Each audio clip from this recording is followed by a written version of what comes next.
Pixel står för första gången på stallgången. Hon har stått upp knuten förut. Men idag är det premiär att sitta på båda repen.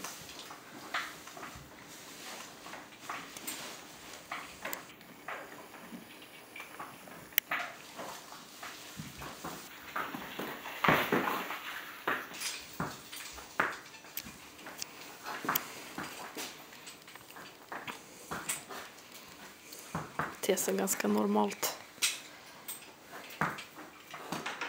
Om ni undrar vad det är som låter så är det Harry som står och lagar slow feed-nät eftersom vi har hästar som faktiskt tar hål på dem.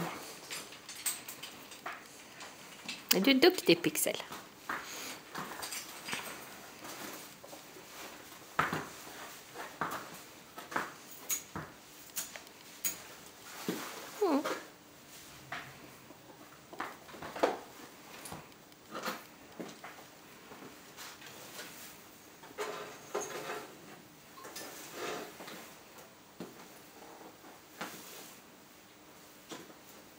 Verkar inte bli värre än så här.